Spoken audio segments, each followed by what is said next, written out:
Hey, spots. How's everybody doing? We're Hey, live. everyone. Yeah, we're live with a celebratory episode, which is also going to include some lab work, right, Steve? Like analyzing or at least giving. Everyone. We're gonna be analyzing everyone and send back the results. No, I'm kidding. Um, but yeah, I'm Steven. This is Dan, my dad, and this is Yes Shift. We talk about Yes, its members, people who've worked with them, and yeah, like he said, celebrating today, Benoît David's birthday. One of the Yes vocalists. He was with Yes from 2008 to 2012. And so for this episode, we're focusing on what we thought of his singing on the live album In the Present, live from Lyon, and also, I guess, that era in general, if we'd like. And people can chime in with their thoughts. Did you see Benoît David perform live with Yes or otherwise? Just share your memories and feel free. But yeah, that was an interesting era for the band, wasn't it, Dad? That lineup with Benoît and Oliver, like joining the seasoned guys. It was, and I think unfortunately, and this has nothing to do with the current lineup when I say this, but I think unfortunately there may have been a missed opportunity there with Benoît having the health issues with his vocals. And I say missed opportunity because they really sounded good. I mean, there was some magic there. There really was. And it was kind of that thing just when you think like maybe Yes is going to evaporate again.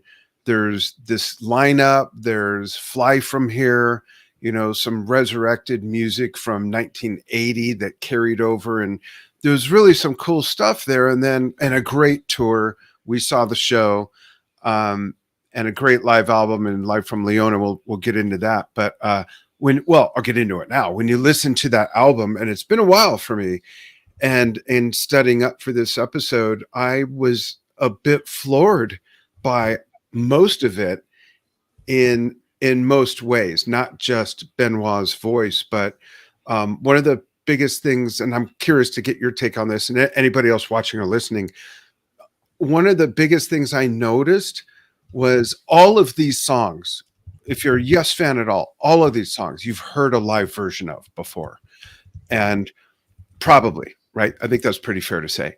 Yeah. But what I noticed was everything seemed a bit slower than any other version I heard. And it seemed like they were presenting the music in a very measured way. And it sounds really good. Like none of them sound like, that's too slow. But it did catch my attention where a few times, like Tempest Fugit, Astral Traveler, I'm looking at the list here, Siberian Kachoo, where I thought, oh, that's slower, like very noticeably slower, but was nice and solid and steady, and it's a big fat sound. This is one of the best live drum sounds I've heard on a recording by Alan, actually. I may be rivaling, if not better than on keys, I think, which I think that's really high praise coming from you. Yeah, it is. I admit it because I'm, being a drummer for 54 years now, I'm a little critical about that, especially my favorites. I want them to sound good. And Alan has always sounded good, except on one tour that I saw. But then I heard recordings from that tour and they sounded great. And that was the Talk tour at the Greek. I've complained about it before, but other than that, it's always sounded good. But the sounds of the instruments, the production of this, the quality of the recording, the slowed down paces of pretty much almost all the songs, it makes it a different show. And maybe that was part of it. I don't know. But then there's one other thing I want to cite, and I'll give you some room. And I'd like to get other people's thoughts. I had completely, because I hadn't listened to this in a while, I forgot about the song Order. And it's kind of a seesaw, if I may. You start out with Siberian Kachoo. That's a surprise. That's not predictable. But then it goes to All Good People. And then it goes to and then it goes to Onward. And then it goes to Astral Traveler, and then yours is now. It's a bit of a very unpredictable set list. And I was joking about Siberian Kachoo, But everything from Siberian Khatru to the second to last song, which is Roundabout and then Starship Trooper, everything else is like a big surprise. Like, whoa, and pulling out Machine Messiah and Tempest Fugit. Real treats, especially considering they played Astral Traveler, they played Onward. You got probably one of the best cross sections, Owner of a Lonely Heart, cross sections of Yes, rivaling the 35th anniversary tour, I think. So, what are your thoughts on all that? The sound, the Yeah. pacing of the song, the set list, the order? Yeah. So I didn't check if this track order was the exact set list. It's possible they could have shifted a couple things around.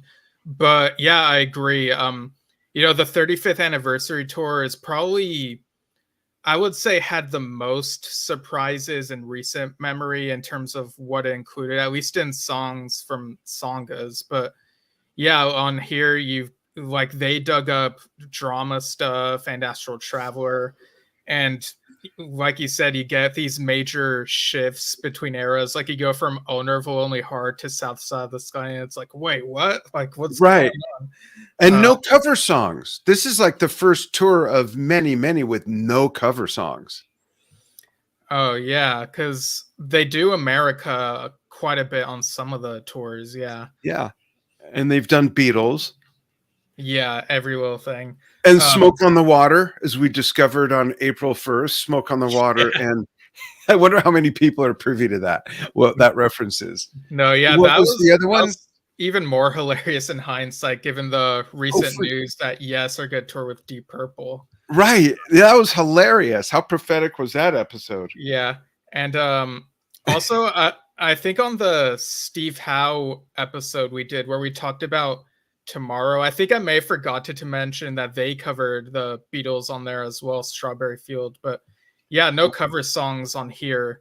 And I And want to throw in a comment real quick because we always appreciate when people participate. But Harry Whitley says controversial, but I think Fly From Here is my favorite Yes album. it's high I praise. yeah, and I love that album too. Both versions of it. I loved the Benoit Oliver version. I really did. But what's interesting to me, Harry, is when I hear things like that, my curious mind wants to know, if you don't mind, how old are you and what was your Yes entry point? Because sometimes that explains some things that makes it a lot less controversial. If your first Yes album and tour that you saw was Fragile and you saw them every year since then, I'm exaggerating, who has? But then this makes that even more of a whoa moment. So I'm real curious, Harry, if you don't Yeah. mind, how old you are and what your Yes entry point was. Yeah, and Harry's a great singer. He's done some of those Asia covers that we've seen. Wow, I'm He's one of unaware. them. Am I Yeah, having a brain fart or is this something? yeah. I think I've shown maybe at least a couple to you and mentioned them on the Oh, show, but wow. that was a while back. But yeah, Okay. thanks for tuning in, Harry. Yeah. Um, but yeah, Fly From Here, like most of it is Jeff on keyboards, but you're right, Oliver is like on a couple tracks, and then later you have the like Trevor Horn version of Fly From Here. And like we've said on the show, we like for there to be like maybe a little box set release that has both versions, because with several years of this being out of circulation, it would be a good time to do that. It's a cyclical thing that happens with various music releases. Like it comes out and then it's out of circulation for a while and then comes back in. And I know for a fact there are people hungry for the Benoit David version again. So just having it all in one neat package, maybe throw in live tracks from the Fly From Here tour if there's anything usable. Oh, yeah, and footage. Yeah, like that would be a good package there. Yeah.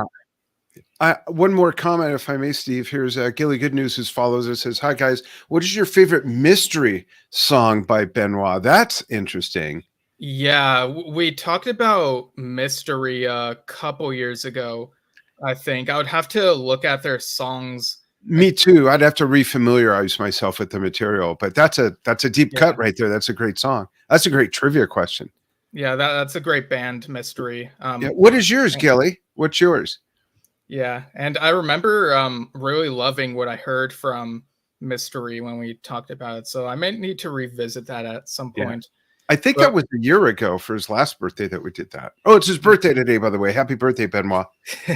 no, I think a year ago we did the thing where we were like asking people if you could create a track list that includes stuff from a page and fly from here, what would it be? Oh, So I think the mystery conversation was probably 2 years ago, if I remember correctly. okay. And Gilly is looking for, I guess he was fishing for some advice because he's going to dig into that. He says he's never Or heard them, but yeah. yeah, that's cool. Yeah, It's so good stuff. yeah, I definitely recommend it. And yeah, like you said, the recording on here, the pacing is noticeably slower, but the lineup is what it is, and they gotta adapt how they can. And I think initially when this album came out, it came with a DVD that included those interviews and a couple live cuts, footage, which I think can be found on YouTube, but I don't think is like the visual quality is representative of how it might have looked on the Right. DVD. But yeah, later on they re-released the live stuff in this box set with From a Page, and so the audio tracks at least. So it's really cool to have that as part of that set. I'm showing the cover art for people. Yeah, it's really good stuff. And it's funny you mentioned Keys to Ascension, because the album art for Live from Lyon is reminiscent of that, especially with the shade of blue that's used. Yeah. And I remember at some point during college, I was doing some work and listening to some music, and I think it was on shuffle, and I think it went to the Live from Lyon version of Starship Trooper. And at first I thought it was because I saw the cover art, I thought it was the Keys to Ascension version. I took a quick glance and thought it was Keys to Ascension, and then once the voice came in, I was like, wait a minute, this isn't John Anderson. Oh, it's the Benoit David version. Well, that's interesting. I do want to get into some voice comparisons. Not that that's a necessity or anything, but I do have some comments about that. But before we get to that, there's a few parts of a few songs where Benoit's voice is really way up there. And I'm looking to you, Steve, to remind me, because I think you were part of this conversation. Maybe either I read this, or I don't think it's in Steve Howe's book that we just reviewed, but either I read it from an audiobook or I read it in writing. Or did Nigel Glockler mention this when we interviewed him Wednesday? We had a side chat with him. Yeah, no, I think yeah, I'm not sure. About Benoit wanting to adjust some keys and the band didn't let him. The band said, no, we're not going to do that. Do you know what I'm referring to? That wasn't when we talked with Nigel. So that may have been in like something we read, maybe the autobiography or an article or something. That does sound kind of familiar. Okay, interesting. Harry also chimes in with that answer to our question. First intro to Yes, probably the hits, but my piano teacher introduced me to drama, then Asia, then I found Fly From Here. Cool. So I'm guessing he's probably not an ancient person like I am. He's probably a younger gentleman like you. Possibly. Yeah. The ancient. Yeah. I am the ancient of the two, yes. Yeah, but in terms of the voice comparisons, as I was listening to this, there were moments where, for example, on And You and I thought to myself, well, this kind of sounds like comparable to the studio version of And You and I, with the young John Anderson way back then. Well, in the South Side of the Sky, if someone told me that was an older Yes bootleg other than the more modern production, I would have believed it. His voice sounds amazing on that. Yeah, his voice sounds amazing on that. And the drama stuff, he sounds amazing as well. He really does. I mean, I think he sounds good throughout the whole thing, but there's some points there's a lot of wow moments, I think. I really do. Yeah, definitely. I was kind of surprised how on Yours Is No Disgrace, when they go into that quieter moment, the yesterday morning. Yeah. I was kind of surprised how high Benoit was singing that part, because I think I'm used to that part being in a bit of a low, sung in a slightly lower way. So that was kind of the surprise on there. I agree. And there's Gary's comment about from a page. And thank goodness for Oliver for putting that together. That's really a wonderful piece of work. Yeah, like as great as Benoit was on Fly From Here, it feels, creatively that album feels very Trevor Horn driven, even before he added his vocals over Benoit's. So From a Page to me feels like a better representation of that in the present lineup in the studio, because it's just that lineup. And Oliver like is did great stuff, especially on Starship Trooper on this version. Yeah. And we're actually having Oliver on a live stream performance and Q&A over at Drum Talk TV Brilliance. The first 10 minutes will be available to people on the Drum Talk TV Facebook and YouTube pages, and the full thing will be viewable to members of that website. And we'll probably, I mean, there's no reason why we can't make the first 10 minutes or whatever it's going to be, 10, depending on the timing of when he ends that piece, 10 minutes or so, 10 to 15 minutes, also available on the Yes Shift Facebook and YouTube channels. Yeah. And you can join now. You can join during the show if you want to see the rest of it, and you'll be emailed when you join. You'll be emailed a link. So if you join now, you'll be emailed the link an hour before the show tomorrow. If you are watching the first 10 minutes and you join, an autoresponder will give you a password and how to get into your account and the link. And what's important about that is it's going to be in a 3D space. I should have had that to pull up. It's going to be in a 3D space, which all of our concerts and Q&As are on a theater screen. One's in a big glass bubble in the Alps. One that we did is in space. Oliver's is a brand new theater that we're debuting called the Sand Dome Theater. And you can move around, you can navigate it. You don't need big, expensive, special goggles. You can access it on a smartphone, a tablet, a PC, or a laptop. It's a lot of fun. You can create an avatar. You can sit with someone you know, or just navigate around yourself, or click a button and it's just 2D. If you're an old guy like our President Jeff, who just couldn't handle the navigation, he's like, why is everything upside down? So he just clicked the button so he could see it 2D. But Oliver is not only going to play, and this is kind of funny, cute to me. I love the guy, love his music. He's a great guy. He said, is it okay if I tell some stories between songs as well? Yeah. Like, what were we? No. I thought it was so nice of him to ask, but of course that's welcome. So we're going to get a personal exclusive performance by Oliver playing music from, he said, possibly from a page. He named a couple other albums. I think he said possibly from Ravens and Lullabies and 3 Ages of Magic. Yeah, and I remember he said those for sure. So we'll see what he does. And he'll tell some stories in between songs. So we're really super looking forward to that. We'd love for you to join us. And even if you just join the first 10 or 15 minutes at no obligation, but I can tell you this, there will be other Yes and Asia type members, really members, not just type. Well. Yeah, joining us and many other. We've spoken to so many people that are going to come on, big artists that you know, maybe some that you don't know, and it's a great way to discover new music. So we're really excited about that. I want to add another comment up here on the screen from Visualize Prague. A great mystery song for Yes fans to check out is, Chameleon Man, which features a guest keyboard solo from Oliver. Yeah. Okay. Yeah, I'll have to refresh myself on that one. Yeah. But yeah, and people can check out drumtalktvbrilliance.com. And there's also, if you watch live, there's a Q&A section where people will be able to ask Oliver a question like directly. Like they can show up on the screen if they want. Yeah. Or they can relay the question, but that's for the members. It's an exclusive, but yeah.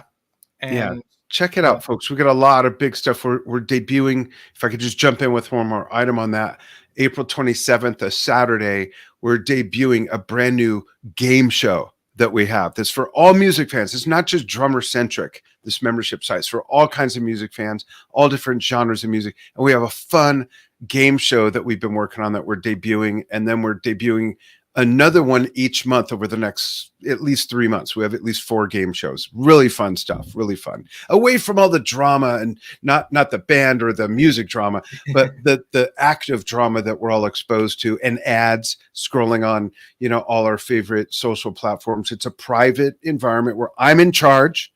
Okay, I'm the founder. I say what we do and what we don't do, and we don't have ads. Okay, and no drama allowed, other than maybe the music from that album. There, I'm done. Right. Yeah, but now that we're done with that ad, is there any getting back to Live from Lyon? To be honest, there were a couple of tracks where I felt Benoit's singing was kind of buried in the mix. I couldn't really hear him on Corkscrew or Second Initial. You could only hear Steve House playing. That's so funny. Steve House solo songs. And that was a surprise. Second Initial and Corkscrew's a really deep cut, but Second Initial, that was really neat to hear. Yeah. Well, funny enough, there is, I don't know if you remember how this sounded, but there is a version of Corkscrew that had vocals on it from the Tormato era. It was a bonus track, and it was called Countryside. It had John Anderson singing lyrics on there, as well as Steve and Chris as well, if I remember correctly. Really? I didn't remember that. But yeah, it would have been quite a surprise if today, if they do something where like Steve Howe plays Corkscrew and they sing those obscure lyrics. That would be a huge surprise. Yeah, that'd be crazy. Yeah, but do you have a favorite Benoit song moment out of this track list? Like, is there what song would you say was the standout performance for him? I'm looking at the list. I really was impressed with so much of it that I'd say South Side of the Sky might have been the biggest surprise, and both the drama songs, Machine Messiah and Tempest Fugit. Yeah, I think for me, it's Machine Messiah is definitely high up there. Benoit does a good job all throughout this, but I think the standouts for me are Machine Messiah and Astral Traveler. And I love how when we saw him in 2009, and he's done this in other shows as well, I believe, like during Machine Messiah, he would do this thing where he points the neck of a guitar to the audience and does like a type thing. Like, I thought that was like really fun showmanship right there. Yeah. I have a confession though, and you will not be surprised. Okay. Do you want to guess what it is? You've never listened to any Yes in your entire life. No. No, but I did skip over All Good People. Oh, yeah. Okay. So for those who don't know, that's kind of It's a Small World song. Like, I understand the song. I know that it's a piece of hippie history. I know it's iconic of that period of the music generation, the rock generation, the peace generation, the prog generation, and all of that. But I just, there's 50 other Yes songs I'd rather insert in that slot in concert at this point. That's all. And I know some people feel that way about Roundabout. I still enjoy live Roundabout though, as long as the middle section. Owner of a Lonely Heart as well. Yeah, you're right. And I don't mind that, because that represents their real resurrection. If it wasn't for that song, and if it wasn't for Trevor Horn really pushing that on them and saying, this is going to be it, this is going to be it, they almost didn't do it. It's hilarious. If you read Trevor's book, Adventures in Modern Recording, and he tells that story, that alone is worth buying the book. I had no idea that was going on behind the scenes, and that almost didn't happen. We might not have this show or be having this conversation if that album or that song never came out. That's truth too. Yeah, I mean, it's interesting to think about. I do think that even without Owner, there was still really strong material on that album, like Changes, for example. But I do. How does that one go? No, I'm kidding. Changes. Can't face a strange changes. So I am kind of curious, like how different would things have been without the song? But I'll yeah, tell like it you, I basically think made I know. history. I think I know how different things have been. They would not have become the genre or generational crossover they did become with that song, because that song was played on stations that had never played a Yes song before. And Mm, there are people who I've spoken to where somehow Yes came up in the conversation, and that's the only thing they knew about Yes, like, oh, Owner of a Lonely Heart. Or if I say, you know, the band Yes, they're like, and I go, Owner of a Lonely Heart, like that's the song to go to if it's someone under 70 that might not be familiar with Roundabout for whatever reason. So I really think that was the game changer for them. And they had, in all reality, no offense to anybody, but they had their a first member that girls were interested in, you know, for the 2 weeks I was in the band. No, when Trevor Rabin joined, that also changed the whole look and the whole, you know, it yeah. really was a game changer in so many ways for them.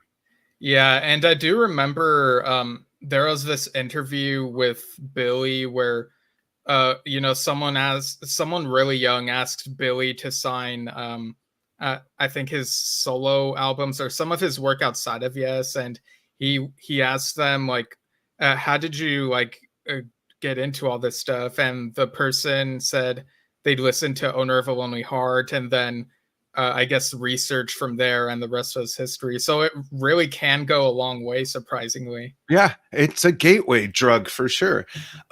Here's a couple comments going back to Visualize Prague. Astral Traveler on the Lyon show is the ultimate version of that song. Wow, that is high praise indeed. Now, I wonder how much of that Visualize Prague you're weighing as a percentage of that statement being the production and how good the music is as well as Benoit's voice. I Yeah. think it's a combination of all that, but I'd love to know. And then I do love how Alan threw in like a little drum solo in the middle of it yeah, when we saw him. That was cool. yeah, absolutely. Robert says all props to John Davidson, but Benoit was more willing to be a bit gritty, which made the drama material work better live. That's what Nigel Glockler told us the other day. Mm, Of course, that may be what did his voice in near the end of his tenure, but he was epic on Machine Messiah. So my reference there to Nigel was no, Nigel. dad. Yeah, So um sorry, what was I gonna say? Yeah, I think Benoit, like in some places, he does sound a bit like John, but he also like sometimes sounds like Trevor Horn, and um, but you can definitely tell that it's him. Sorry, I had this thought and I was trying to that's okay. remember like what it was, um, but yeah, like he does do the drama material justice, and um like there are different styles of like how to do these songs, and you can tell like which singer does the songs. But I feel like if you showed like each of these versions to different um like if you showed them to more casual people who aren't as into like what the or who aren't as well versed in what the Yes material and discography is, they might think, "Oh, it's the same singer here." Like, especially if you Yeah, don't if they know the, like, don't whole era know. and whatnot. Yeah, it's that close to where if someone didn't know, they wouldn't know, if that makes sense. Right? Yeah. Yeah. No, his work on the drama stuff was absolutely surprising. But in a way, maybe not because of Fly From Here. You know, he had to do, not that he tried to sound like Trevor on that, but his voice absolutely fit that music. Yeah. I vaguely remember like a long time ago when we had Fly From Here, the album playing. Like you asked me, is that Trevor singing or is it Benoit? So like at Right. I that wasn't point, sure which version it was. Yeah. yeah. Well, it was even way before the Trevor version Oh, was even a really? thing, I think. So Oh, wow. yeah, so that's kind of funny. And I think even before the album came out and I heard like the samples of it, like the preview samples. I even wondered if it was Trevor singing on those songs and Benoît on the rest of the songs. But yeah, it was Benoît on that version.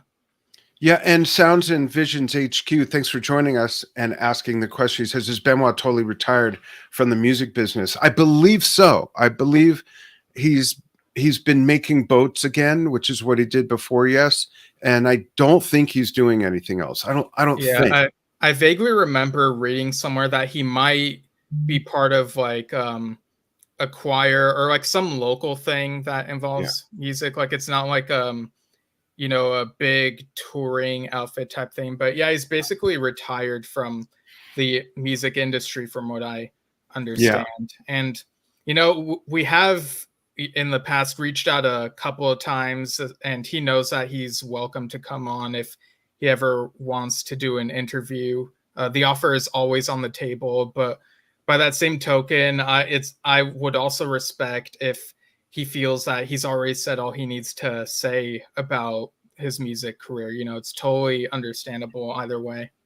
Yeah. And I don't know if he's seen episodes or not. I'm connected with him on Facebook, and I don't know what he's seen, but there's a very high probability, like with a lot of artists, that they don't know what to expect. And they don't know if someone like us is going to put the screws to them, or which we never would do. Like there's some bozos out there would say, so do you think you sound like John Anderson? There's just some people that ask dumbass questions, and we're not Yeah. like that. We're not like that.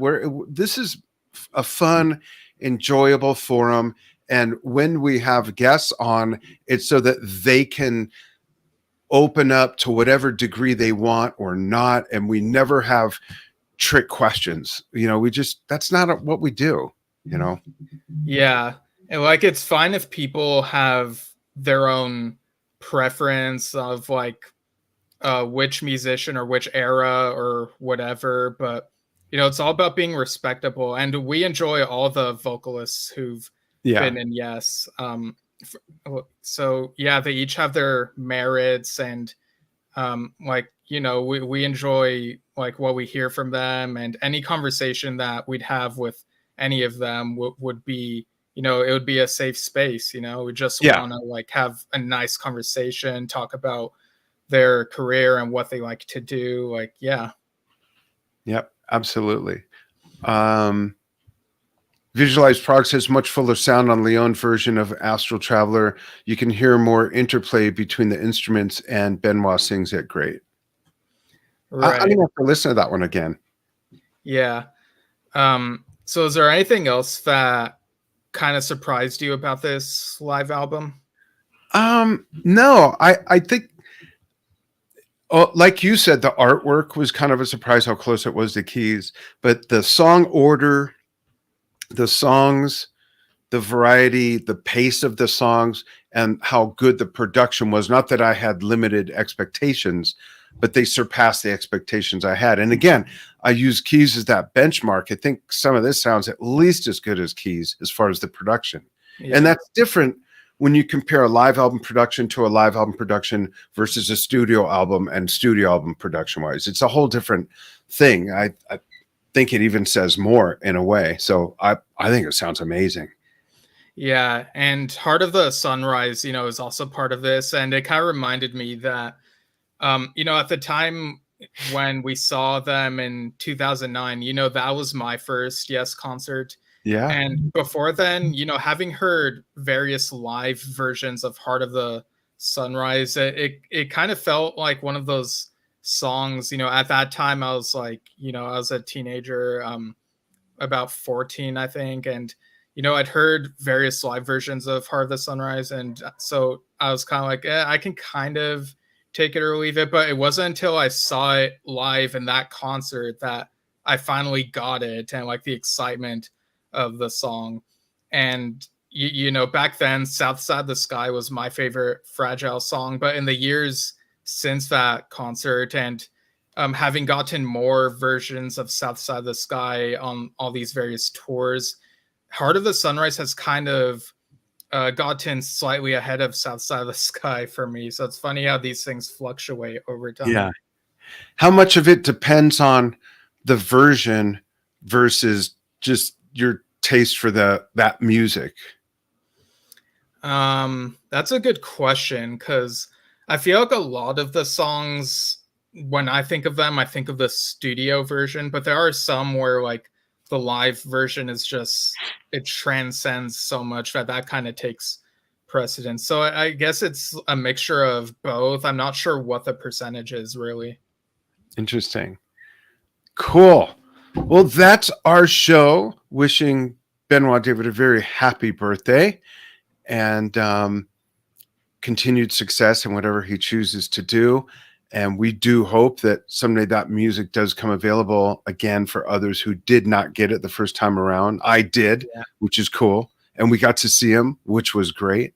And again, Oliver joins us Saturday at noon. You can look on both the Yes Shift and Drum Talk TV Facebook page and YouTube channels to see a couple promos for that. One of them by Oliver himself, letting you know. And the website for Drum Talk TV Brilliance membership site is in the comments of wherever you're watching this as well. We'd love to see you there. And I know Oliver would as well. And then you'll learn about all the other fun stuff we have coming and going on. And where can everyone follow us, Steve? You could just Google us. There you go. Yeah, go to @YesShift on YouTube and YesShift on Facebook, and type YesShift in various podcast apps. You'll probably find us. And you can write to us via yesshiftpodcast@gmail.com. Feedback, suggestions of yes or prog related topics. And yeah, that's our show. And don't quote me on this, but by the end of next week, there might be a news episode, even if it's just me, like, with scheduling and stuff, because of the recent like touring news that's come out, and that's gonna come out next week. So we'll still be putting out content. And yeah, definitely check out Drum Talk TV Brilliance and that live stream and Q&A that's going on tomorrow. And yeah, we'll see you all soon. Thanks, everybody. And thanks for those participating, sending in comments. We love that. And we'll talk to you soon. Thanks.